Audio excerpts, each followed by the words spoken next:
능력의 주를 따라가겠습니다. 우리 모두 다 하나님의 은혜가 함께 하시고 능력의 주님을 따라가시는 귀한 삶이 되시기를 축복합니다. 미국 동화에 나오는 아주 짤막한 한 이야기가 있습니다. 어느 마을에 모두 everybody, 누군가, somebody, 아무나, anybody, 아무도, nobody라는 이름을 가진 네 사람이 살고 있었습니다. 하루는 마을에 큰 문제가 생겨서 모든 사람이 모여서 회의를 했습니다. 오랜 회의 끝에 이 일은 모두가 함께 해야 된다라고 하는 결론을 내렸습니다. 그러나 아무도 그 일을 하지 않았습니다. 누군가가 그 일을 할 것이다 이렇게 생각했기 때문입니다. 그러나 아무 일도 그 일을 하지 아니하니까 문제가 더 커졌어요. 그래서 누군가가 왜 약속을 지키지 않았느냐고 화를 냈어요. 그 일은 다 같이 회의를 해서 모두가 같이 하기로 결정한 일이었습니다. 아무나 할 수 있는 일이었고 어려운 일도 아니었습니다. 하지만 모두가 해야 하는 일이었습니다. 그럼에도 아무도 하지 않았기 때문에 모두가 힘들어졌습니다. 결국에는 모두는 누군가를 원망하기 시작했습니다. 언어의 유의죠. 모두, 그리고 누구나, 그리고 아무나, 그리고 누군가, 이 모든 것은 같이 해야 되는데 그러지 않았더라라는 겁니다. 자신에게 주어진 책임을 다 해야 된다라고 하는 아주 짤막한 이야기입니다. 오늘 우리 사회와 가정은 혼자 살아갈 수가 없습니다. 더불어 함께 살아가는 사회죠. 가정도, 교회도, 또 사회도 누군가가 해야 할 일이 있다면 스스로 나서서 해야 됩니다. 그렇지 아니하면 모두 다 힘들어져 버리고 맙니다. 어린이 주의를 지키면서 그리스도인의 부모로서 자녀에게 해야 할 것이 있습니다. 그리스도인의 부모로서 우리 모두 같이 해야 됩니다. 누군가만 하는 일이 아닙니다. 하나님께서 모든 그리스도인 부모에게 하라고 하셨습니다. 그리고 이것은 예수님을 믿는 사람이면 누구나 할 수 있는 겁니다. 아무나 할 수 있습니다. 그런데 아무도 하지 않으면 문제가 심각해집니다. 우리가 신명기 말씀을 보는데 그 다음에 사사기로 넘어가는데 이스라엘 백성들이 가나안 땅에 들어가서 모두 다 하나님의 말씀대로 부모가 해야 할 것을 해야 했습니다. 이 말씀을 지금 미리 알려주는 거죠. 가나안 땅에 들어가서는 이렇게 해야 된다라고 오늘 하나님께서 명령하고 계십니다. 누구에게요? 부모에게. 자녀에게 이렇게 해야 된다라고 가르쳐야 된다고 명령하십니다. 그런데 이스라엘 백성들은 가나안 땅에 들어가서 누군가가 하겠지 그렇게 생각하고 가나안 땅에 들어가서 아무도 하지 않았습니다. 그러니까 어려움이 생겼어요. 사사기 2장 10절에 이렇게 말씀합니다. 그 세대 사람도 다 그 조상들에게로 돌아갔고 그 후에 일어난 다른 세대는 여호와를 알지 못하며 여호와께서 이스라엘을 위하여 행하신 일도 알지 못하였더라. 가나안 땅에 들어가서 그저 먹고 사는 것에만 바빴습니다. 농사 짓는 일만 하느라고 바빴어요. 그래서 여호와 하나님을 자녀들에게 가르치지 않았습니다. 하나님이 명령하신 규례와 법도를 아무도 안 가르친 거예요. 누군가 하겠지 이 생각만 한 겁니다. 그러다 보니까 다음 세대들이 여호와 하나님을 모르는 세대가 되었습니다. 여호와 하나님을 모르는 세대가 되니까 결국에는 주변의 나라로부터 침략을 당해야만 했습니다. 오늘 우리가 살고 있는 이 시대 가운데 이러한 일이 일어나지 않도록 그리스도인 된 부모로서 자녀들에게 하나님께서 명령하신 것을 우리가 확실하게 분명하게 가르쳐야 합니다. 그렇지 아니하면 더 힘들어지고 어려워지게 됩니다. 시대가 어렵고 힘들수록 우리는 더 분명하고 더 확실하게 자녀들에게 하나님 경외하는 것을 가르쳐야 됩니다. 하나님이 말씀하시는 것을 더 붙잡을 수 있도록 가르쳐 주어야 합니다. 세상의 길이 아니라 믿음의 길을 가르쳐야 하는 것입니다. 그래서 부모가 자녀에게 무엇을 해줄 수 있을까요? 첫 번째는 생명을 주어야 합니다. 사실 이 땅에 태어난 모든 자녀는 부모 없이 태어난 자녀가 단 한 사람도 없습니다. 부모를 통해서 처음 받은 것이 뭐냐면 생명입니다. 부모에게 받은 이 생명은 그 무엇보다도 귀한 겁니다. 가장 귀한 것이 생명입니다. 하나님은 우리에게 부모를 주셨고 또한 자녀를 주셨습니다. 하나님은 그래서 우리의 영적 아버지가 되십니다. 하나님이 이 땅에 생명을 주셔서 우리가 살 수 있습니다. 하나님이 생명을 주시지 아니하면 우리가 이 땅에서 생명을 얻을 수가 없습니다. 요즘 난임 부부가 참 많습니다. 세상의 환경이 많이 바뀌었고 또 먹는 음식이 패스트푸드를 먹다 보니까 신체의 변화가 생겼죠. 생명은 내 마음대로 할 수 있는 것이 아닙니다. 하나님이 주셔야만 가능합니다. 성경에도 보면 임신이 안 될 때 하나님께 임신을 되게 해달라고 기도한 사람들이 있었습니다. 하나님께서 임신이 되게 하셨고 생명을 주십니다. 야곱의 아내 라헬이 임신이 안 되는 거예요. 그러니까 하나님께 기도했을 때 하나님이 늦게서야 생명을 주셔서 요셉과 베냐민을 낳을 수 있었습니다. 엘가나의 아내 한나도 자녀가 없었어요. 그래서 이 한나가 하나님 앞에 서원 기도를 하죠. 하나님, 저에게 아들을 주시면 제가 하나님께 바치겠습니다. 사사로 평생 살아가도록 하겠습니다. 서원 기도를 해요. 그리고 엘리 제사장의 기도로 인하여서 하나님이 한나를 생각하시고 사무엘을 주셨습니다. 생명은 부모로부터 주어지지만 하나님이 주셔야 합니다. 하나님이 우리에게 생명을 주셔서 이 땅에 태어났습니다. 하나님이 생명을 주셨기에 우리는 하나님의 말씀에 순종해야 됩니다. 생명의 주인이 되시기 때문입니다. 하나님이 이스라엘이 가나안 땅에 들어가기 전에 모압 평지에서 모세를 통해서 굉장히 중요한 말씀을 오늘 주고 계십니다. 1절에 이렇게 말씀합니다.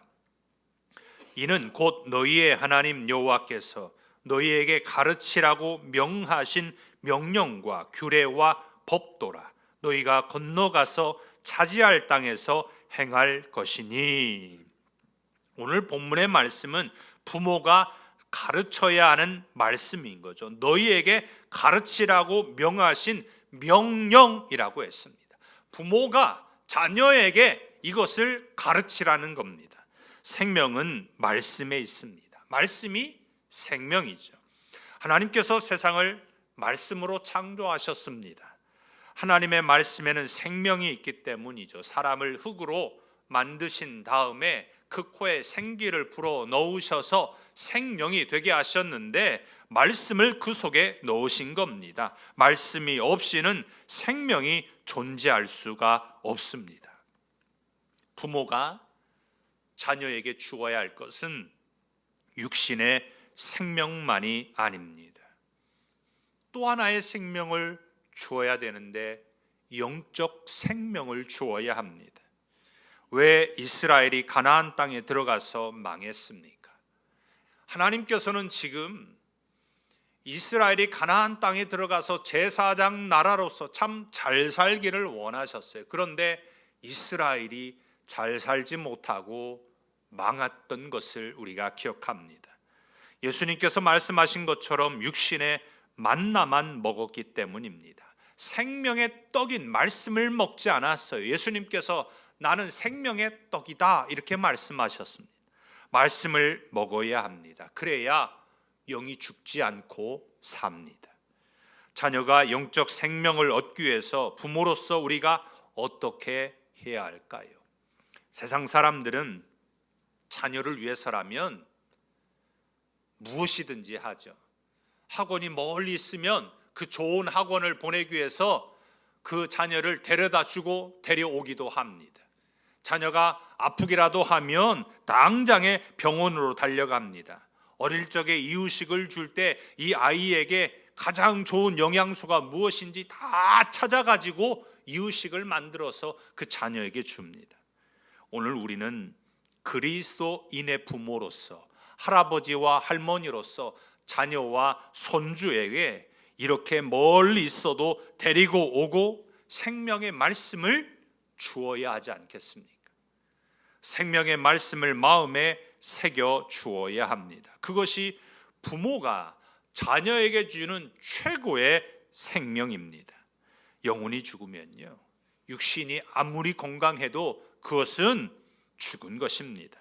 영혼의 생명을 위해 하나님의 말씀을 먹여야 합니다. 여호와 하나님을 알고 하나님이 명령하신 규례와 법도를 지켜서 하나님이 어떤 분이신지 아는 건강한 다음 세대로 자라나기를 축복합니다. 부모가 자녀에게요, 생명을 주어야 합니다. 그리고 두 번째는 젖과 꿀이 흐르는 땅을 주어야 합니다. 하나님께서 가나안 땅을 들어가는 이스라엘 백성들에게 주시는 말씀입니다. 하나님께서 이스라엘 백성들에게 젖과 꿀이 흐르는 땅을 주시겠다고 말씀합니다. 3절 하반절에 이렇게 말씀해요. 젖과 꿀이 흐르는 땅에서 내가 크게 번성하리라. 부모가 자녀에게 주고 싶은 것이 참 많이 있습니다. 하나님도 그래요. 하나님이 주기 싫어 가지고요, 아까워서 주지 않으시려고 하는 것이 아닙니다. 무엇이든지 다 주고 싶어라 하세요. 독생성자 예수 그리스도까지 보내주신 하나님인데 뭔들 안 주시겠습니까? 자녀에게, 하나님의 백성에게 하나님은요 다 주십니다. 안 주시는 것이 없어요. 육신의 부모도 자녀가 원하는 것이라면 무엇이든지 다 들어주고 싶고 이 땅에서 잘 살 수 있도록 조금이라도 무언가를 남겨주고 싶은 것이 부모의 마음이죠. 부모는요, 자녀를 위해서라면 생명도 주죠. 자녀를 위해서라면 입에 있는 것도 빼서 자녀에게 줍니다. 자녀를 위해서라면 뭐 하나 주는 것 아깝지 않고 그냥 기꺼이 주는 것이 부모의 마음입니다.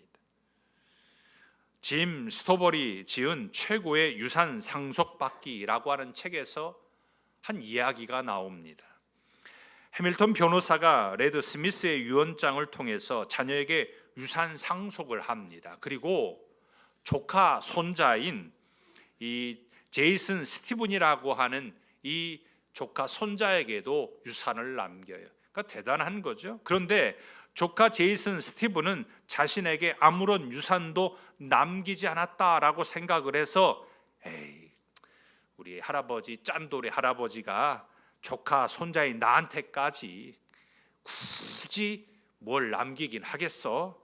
한 푼도 안 줄 줄 알았어. 나만 그렇게 미워하시더니 그러면서 방을 나가려고 했습니다. 그때 변호사가 이 조카 손자를 부릅니다. 그리고 이렇게 말을 하는 거예요. 할아버지가 최고의 유산을 다른 사람이 아니라 아들도 아니고 딸도 아니고 그냥 손자도 아니고 조카 손자인 당신에게 주겠다고 약속했다라는 것을 말합니다. 그런데 조건이 있어요.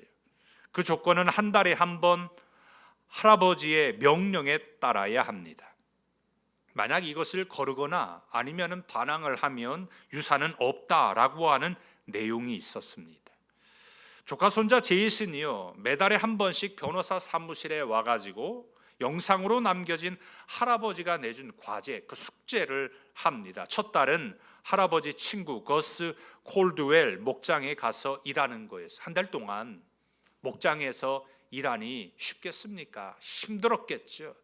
그리고 둘째 달에 가보니까 $1,500를 가지고 5사람에게 가장 유용하게 사용하라는 과제가 주어졌습니다. 그렇게 1년 동안 영상을 통해 할아버지가 준 그 숙제를 다 했습니다. 할아버지가 남긴 최고의 유산으로 12단계를 통해 얻은 것은 우정, 배움, 가난, 고난, 가족, 웃음, 꿈, 감사, 이런 많은 것들을 이 제이슨이 배우게 되었습니다. 1년 만에 성숙한 사람으로 거듭난 제이슨이 확신에 찬 목소리로 이렇게 이야기를 했어요. 저는 12가지 유산을 고루 사용해 1년 전 저처럼 불쌍한 사람들에게 내가 나눠주겠습니다. 이제야 하나님이 왜 저를 만드셔서 이 세상에 보내셨는지 내가 알 것 같습니다. 제 인생의 목표가 뭔지 알았고 어떻게 하면 다른 사람들이 자신의 인생의 목표를 찾을 수 있을 것인지 도와줄 수 있는지도 내가 알았습니다. 이 말을 하니까 이 해밀턴 변호사가 조카 손자 제이슨에게 할아버지의 유언장을 마지막으로 읽어주었습니다. 내 조카 손자가 이미 책임감과 영락 있는 모습을 보여줬기 때문에 레드 스티븐슨 고아원, 그리고 레드 스티븐슨 도서관 프로그램, 그리고 몇몇 장학재단과 병원, 기타 기관들의 기금을 관리하는 유일한 책임자로 손색이 없을 것으로 생각한다. 제이슨에게 부탁하고 싶은 것은 현재 자선단체에서 진행 중인 프로젝트들과 앞으로 의미 있다고 느끼는 일들을 추진할 때 지난 1년 동안 얻은 경험과 지혜를 사용해 주면 좋겠다. 이런 유언장이었습니다. 제이슨은 10억 달러가 넘는 재단을 운영하는 사람이 됩니다. 정신이 바르지 못하면요, 아무리 많은 물질을 유산으로 남겨주어도 그것은 보약이 아니라 독약이 됩니다. 미국 조지아 주립대학의 경제학 박사 토머스 스탠리 교수가 최근 20년 동안 미국을 움직이는 백만장자들의 성장 과정을 통해 부의 세습을 연구를 했습니다. 그 결과가 뭐였냐면, 자수성가한 사람들의 공통점은 무엇이냐면 부모로부터 돈이라고 하는 유산 대신에 좋은 습관을 물려받았다는 것입니다. 그들은 근면, 성실, 정직, 용기, 신앙, 이 정서적인 유산을 가장 소중하게 여겼습니다. 그리고 27세 백만장자가 된 폴 마이어는 그의 책 성공을 유산으로 남기는 법에서 이런 글을 남겼어요. 유산의 완성은 하나님 알기, 그리스도와 함께 걷기, 하나님의 뜻 발견하기 등으로 이루어진다 했습니다. 부모가 된 성도님들은 지금 자녀에게 어떤 유산을 남겨주고 싶으십니까? 젖과 꿀이 흐르는 땅은 신앙의 눈으로 볼 때 젖과 꿀이 흐르는 땅이 됩니다. 그저 사람의 시각으로 보면 황폐한 땅, 별 볼 일 없는 땅으로밖에 보이지 않아요. 어떤 사람들은 그 땅을 개간하면 좋은 땅이 되겠다, 이런 시각으로 보는 사람들도 있기는 합니다. 부모가 자녀에게 주어야 할 젖과 꿀이 흐르는 땅은 영적인 땅입니다. 믿음의 지경으로 신앙의 땅이고 천국입니다. 부모가 자녀에게 신앙을 물려주지 않는다면 어떻게 되겠습니까? 무엇이 가장 소중한 건지 깨달으시고 사랑하는 자녀들에게 신앙의 유산을 물려주시기를 바랍니다. 부모가 자녀에게 주는 것은 생명을 주었어요. 젖과 꿀이 흐르는 땅을 주었습니다. 그리고 세 번째는 여호와의 집으로 데리고 와야 합니다. 하나님의 집으로 데리고 오지 아니하면 하나님이 주시는 복을 받을 수가 없습니다. 부모가 자녀에게 주어야 할 영적 지경은 하나님의 집에 와야 받을 수 있습니다. 바른 신앙의 정신이 없이는 아무리 많은 돈을 남겨주어도 관리할 능력이 없는 거예요. 아무리 많이 주어도 그것은 금방 다 사라져버리고 맙니다. 당자가 아버지로부터 유산을 물려받죠. 아버지에게 유산 달라고 그렇게 때를 써가지고 아버지가 미리 유산을 줍니다. 이 당자가 아버지로부터 유산을 받아가지고 다 정리해가지고 타국으로 가서 허랑방탕하게 다 사용하고 거지가 되어서 돌아옵니다. 이 당자는요, 아버지로부터 유산만 물려받았지 아버지의 뜻을 물려받지 않았어요. 아버지의 뜻이 무엇인지를 몰랐습니다. 정신이라고 하는 단어는 많은 의미가 있어요. 영혼이나 마음으로 풀이하고 사물을 느끼는 생각을 하며 판단하는 능력, 이렇게 말합니다. 그리고 어떠한 사람이나 집단이 고유하게 가지고 있는 근본적인 생각이나 사상, 사물의 근본을 이루는 은하, 이념, 어떤 일을 대하는 마음의 자세나 태도, 이것이 정신이다, 이렇게 정의를 해요. 바른 정신을 가지고 있지 아니하면 아무리 열심히 해도 그것은 더 잘못되게 되는 것입니다. 그래서 근본적인 생각, 사상, 이념, 마음의 자세, 그 태도가 중요한 것입니다. 그러면 그리스도인에게 이와 같은 정신은 무엇일까요? 신앙의 정신이 뭐예요? 말씀입니다. 말씀을 잘 이해하지 못하면, 깨닫지 못하면 잘못된 신앙생활을 하게 됩니다. 가장 중요하게 여기는 신앙의 정신은 하나님을 경외함에 있는 거예요. 지금 이스라엘 백성들이 가나안 땅에 이제 들어가게 되는데 그 땅보다도 더 중요한 건 뭐냐면 하나님을 경외하는 거예요. 하나님을 경외하지 아니하면 그 땅을 준들 무슨 소용이 있겠습니까? 나라가 망해버려요. 나라를 잃어버리고 맙니다. 포로로 끌려가 버리고 말아요. 아무리 좋은 땅을 준들, 아무리 큰 돈을 준들, 그게 무슨 소용이에요? 금방 탕진해버리고 거지 같은 인생이 되는데, 아무리 많이 주는 것이 중요한 것이 아닙니다. 그래서 하나님을 경외하는 것을 하나님께서 이스라엘 백성들에게 가르치라고 명령하셨어요. 5절에 이렇게 말씀합니다. 너는 마음을 다하고 뜻을 다하고 힘을 다하여 내 하나님 여호와를 사랑하라. 이것이 그리스도인의 정신입니다. 이것을 마음에 새겨야 합니다. 하나님의 집 교회에 와서 부모가 그리스도인의 정신으로 바른 신앙을 가지고 자녀에게 하나님을 사랑해야 된다, 이거 가르쳐야 되는 거예요. 돈 많이 버는 방법, 세상에서 성공하는 방법, 건강하게 사는 방법, 모든 것의 기초 기본이 하나님을 사랑하는 것에 있지 아니하면 모래 위에 지은 집이 되고 맙니다. 모래 위에 지은 집은요, 조금만 바람이 불어도 파도가 치면 금방 다 허물어져 버리고 말아요. 하나님의 말씀으로 세운 집은 무너지지 않습니다. 이 세상보다 하나님을 사랑하는 마음으로 살아간다면 하나님은 우리에게 필요한 모든 것을 주십니다. 그런데 하나님을 사랑하지 않고 세상을 사랑하고 살아가면 아무리 많은 것을 쌓아놔도 그 모든 것은 한순간에 잃어버리고 맙니다. 사랑하는 자녀를 하나님의 집으로 데리고 와서 하나님을 사랑하는 것을 눈으로 보고 귀로 듣고 손으로 말씀을 만지고 봉사하며 섬기면서 배워야 합니다. 이것이 부모가 자녀에게 주는 최고의 선물입니다. 이 땅에 집과 돈 얼마 몇 푼 되지 않는 거, 그거 유산으로 주기보다 하나님의 집, 믿음의 집에 데리고 오셔서 하나님의 집에 살면서 영원한 하나님의 나라를 물려주시기를 축복합니다. 말씀을 맺고자 합니다. 부모님 된 성도님들은 자녀에게 무엇을 물려주시겠습니까? 어떤 것을 물려주고 싶으십니까? 미국 대통령이었던 링컨이 그의 어머니로부터 받은 유산은 딱 하나였습니다. 낡은 성경책이었어요. 어머니가 그렇게 읽었었던 그 낡은 성경책 한 권을 유산으로 받았습니다.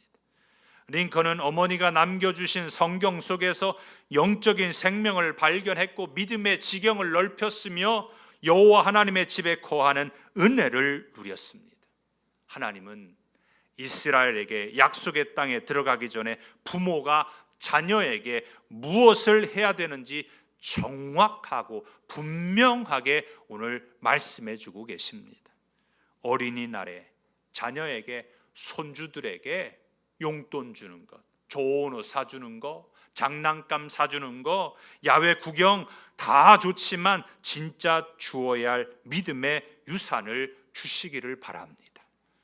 그래서 여호와를 모르는 다른 세대가 아니라 여호와를 경외할 줄 아는 믿음의 다음 세대들이 되시기를 축복합니다. 우리 모두 마음을 다하시고 힘을 다하시고 뜻을 다하여서 하나님을 사랑하는 믿음의 가정들이 다 되시기를 예수님의 이름으로 축복합니다. 우리 기도하겠습니다.